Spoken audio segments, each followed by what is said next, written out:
Era 7 de agosto de 2022 en la colonia Alfonso XIII en la alcaldía Álvaro Obregón en la Ciudad de México. Los vecinos de un edificio reportaron gritos y peleas por parte de uno de los departamentos. Esto no era poco común, ya habían habido varios incidentes en repetidas ocasiones. Cuando los elementos de la SSC, Secretaría de Seguridad Ciudadana de la Ciudad de México, llegaron al lugar, tocaron la puerta del departamento 301, pero nadie abrió.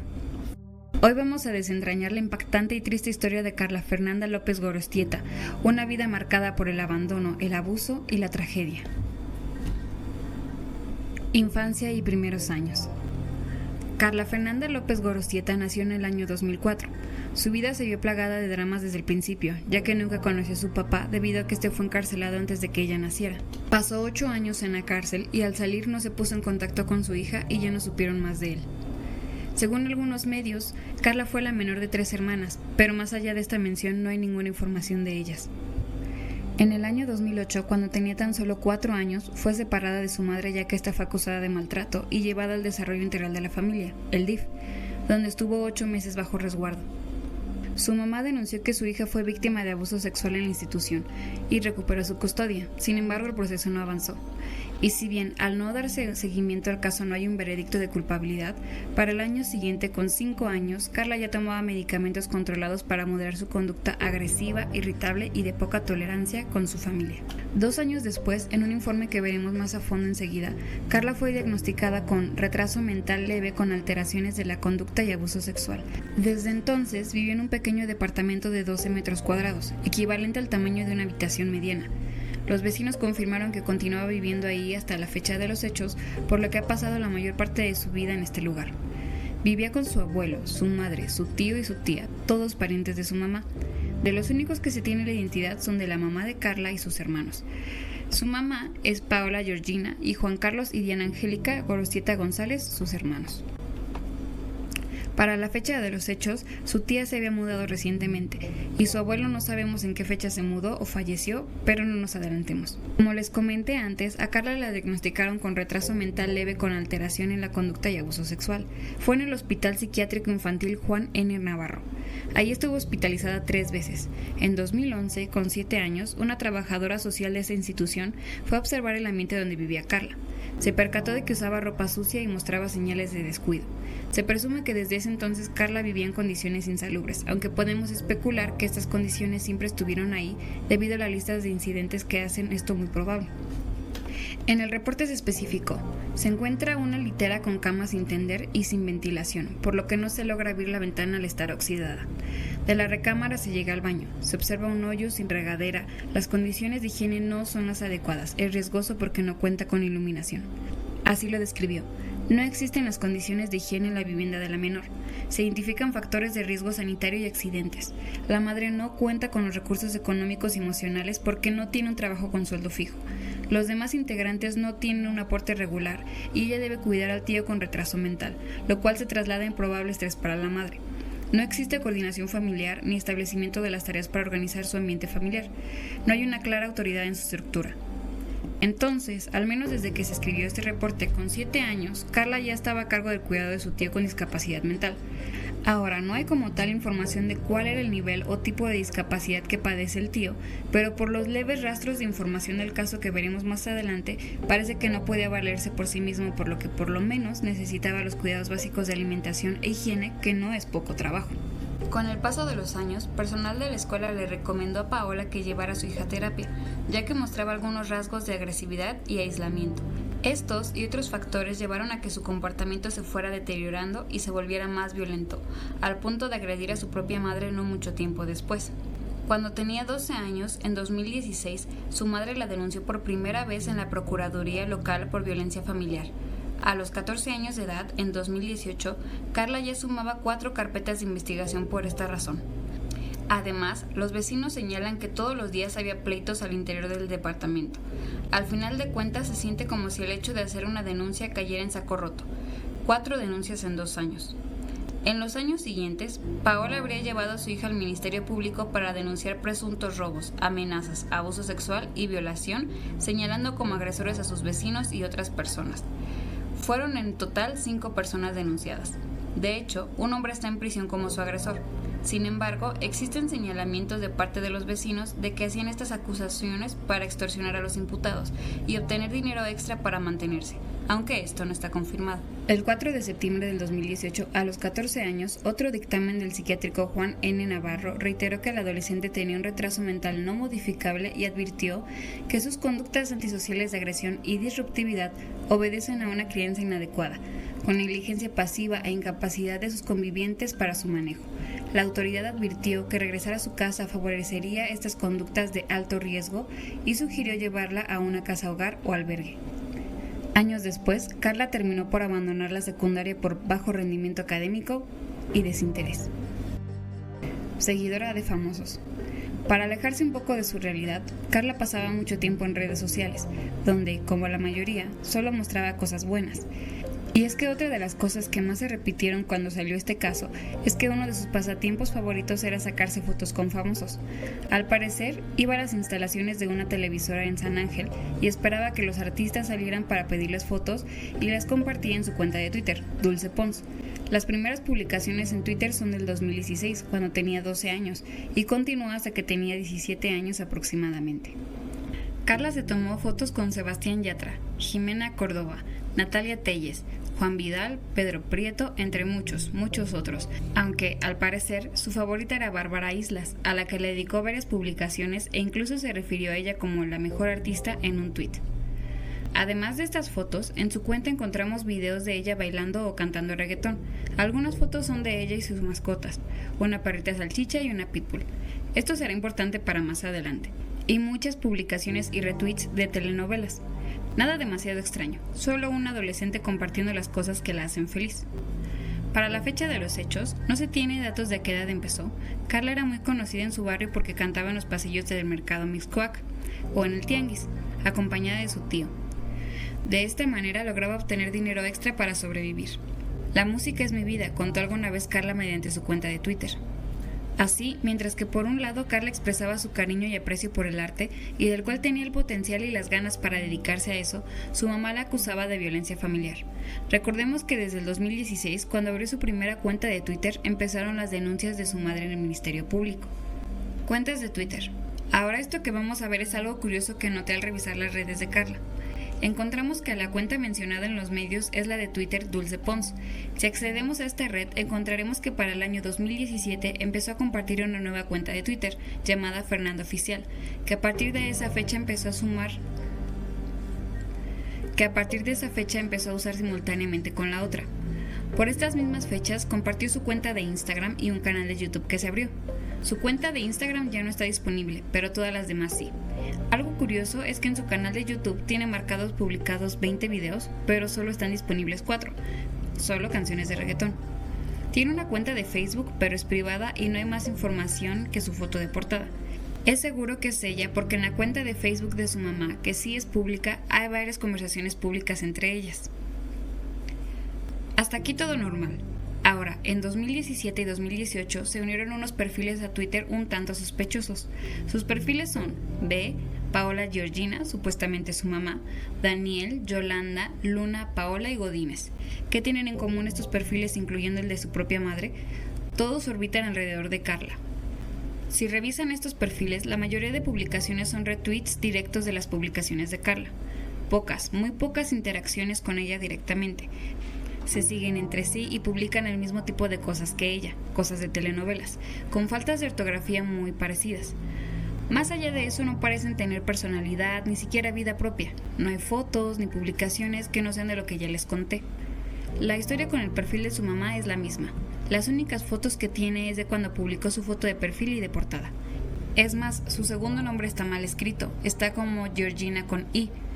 La cosa es que cuando revisamos su perfil de Facebook que mencioné antes, vemos que era una persona que publicaba muy a menudo acerca de su vida, sus reflexiones y de cómo empezó a ir al gimnasio, por ejemplo, además de que cambiaba sus fotos de perfil y portada constantemente. Podría ser que fuera menos activa en su cuenta de Twitter, pero por las fechas y el tipo de publicaciones tan sospechosamente paralelas a las de los demás perfiles lo hacen poco probable. De ser cierto que estos perfiles son falsos, podríamos decir que se trataba de una persona profundamente solitaria que llegó al grado de hacer esto y hacerlos interactuar para no sentirse sola o sentirse de algún modo importante. Esto nos daría un panorama más desolador y profundo no solo de cómo se sentía ella, sino de su interacción con el exterior. Quiero dejar muy en claro que nada de esto está confirmado por los medios, es algo que yo observé al estudiar este caso. Ustedes mismos pueden revisar la información y sacar sus propias conclusiones. En una publicación el 7 de agosto del 2017, el perfil de Paola le escribió a Carla: "Eres la mejor hija", a lo que ella respondió: "Gracias, mamá". ¿Tú qué opinas? Como dato curioso adicional, tenemos que su mamá también tenía una cuenta en YouTube con su nombre completo donde solo tiene 3 videos, 2 resubidos de otro tipo de contenido y uno donde hace una especie de gameplay de un juego de celular donde podemos escuchar su voz. Continuamos. Problemas legales y sociales. A los 16 años, en 2020, Carla agredió con un desarmador a una vecina provocándole heridas de gravedad. Al parecer tuvo una riña con 2 de sus vecinas, también adolescentes. Se desconoce la causa que provocó el conflicto que culminó en la agresión.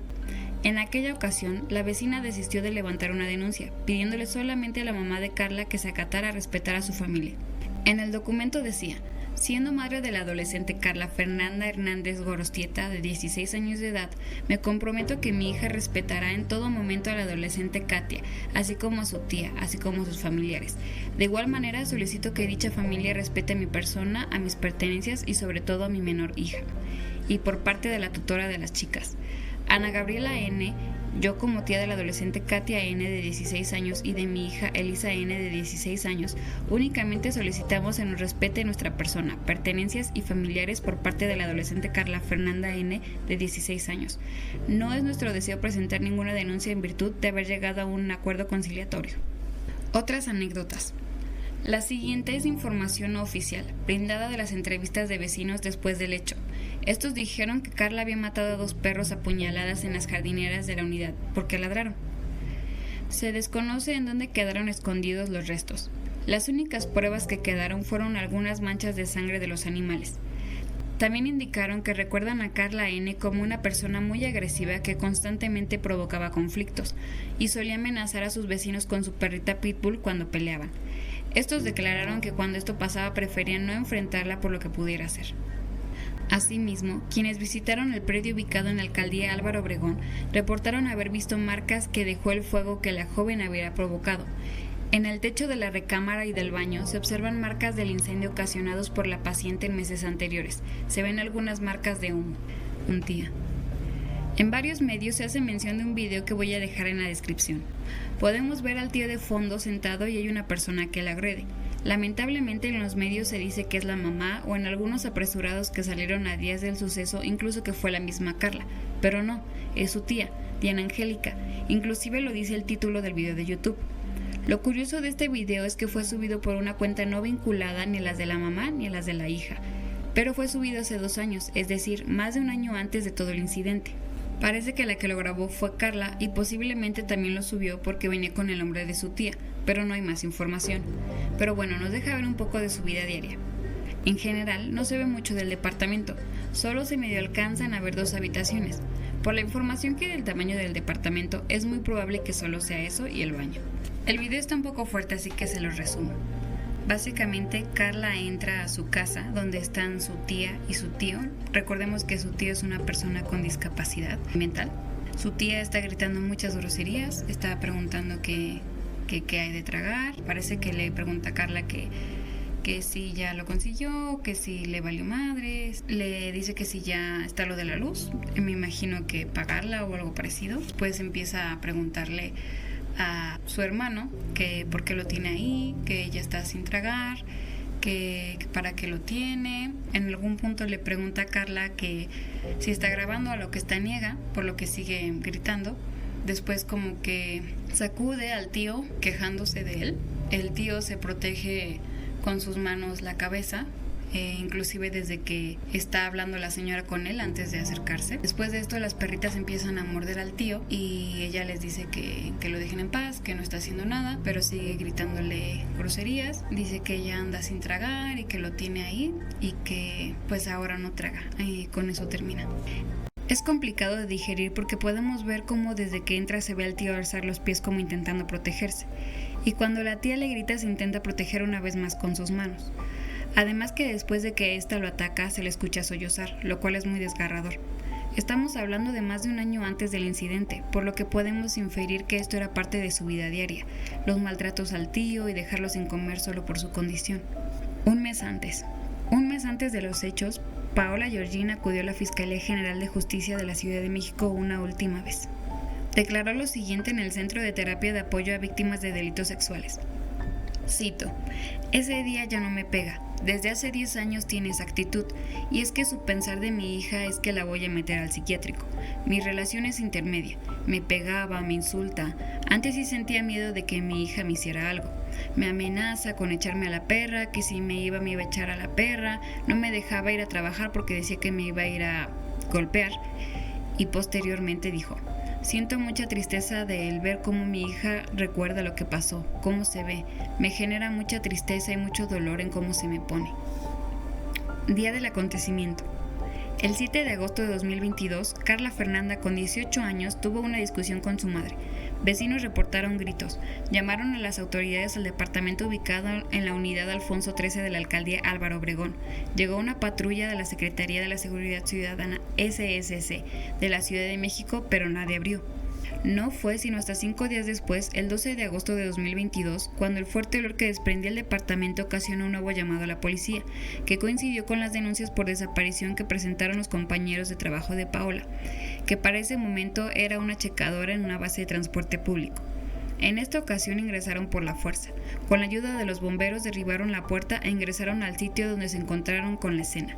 Ahora, de nuevo hay algunas discrepancias en cómo estuvo la detención. Mientras que en unos medios dice que encontraron a Carla desorientada y que se mecía de un lado a otro abrazando a su perrita al lado de los cadáveres de su mamá y su tío, otros se dicen que al llegar ladraron mucho los perros y al abrir la puerta ella les aventó a su pitbull para que los asuste, pero lograron controlarla a ella y a su perrita, y que entonces ella empieza a gritar que alguien mató a su mamá. De cualquier modo, cualquiera que haya sido la escena, los reportes indicaron que terminó confesando los crímenes y se presume que estuvo con los cadáveres de sus familiares durante los 5 días que transcurrieron entre el incidente y su detención. Entonces, en el pequeño departamento de 12 metros cuadrados encuentran a su tío tirado en el piso y en otra habitación a su mamá. Además, los cuerpos tenían golpes en distintas partes del cuerpo y también tenían heridas producidas por mordeduras de perro. Por supuesto, al tratarse de un caso de homicidio se comenzaron las investigaciones y es ahí cuando se abrió la caja de Pandora. En la carpeta de investigación se encuentran los antecedentes de denuncias que presentó Paola en contra de su hija, así como el documento que comentamos del altercado que Carla tuvo con sus vecinas. De acuerdo con las autoridades ministeriales, las víctimas fueron identificadas como Paola Georgina Gorostieta González, de 38 años, y Juan Carlos Gorostieta González, de 40. El informe de la Fiscalía reveló que los asesinatos se dieron con un arma punzocortante. Tras su captura, Carla fue ingresada al Centro Femenil de Reinserción Social Santa Marta Catitla, donde permaneció algunas semanas mientras se realizaban las investigaciones complementarias. En tanto, sus 2 perros quedaron a cargo de la Brigada de Animales de la SSC. Caso judicial. Policías capitalinos recabaron testimonios. Dentro de las declaraciones de los vecinos, según algunos escucharon gritos en la tarde con la mamá y en la noche escucharon los gritos del tío el mismo día. Otra versión asegura que el 7 de agosto se escucharon amenazas y destrozos en la vivienda. Presuntamente ese día la perrita de Carla habría atacado a su tío. Fue cuando llamaron al 911 y policías llegaron al lugar y nadie abrió. 2 días después se volvieron a escuchar gritos, ahora fueron los de la mamá de Carla.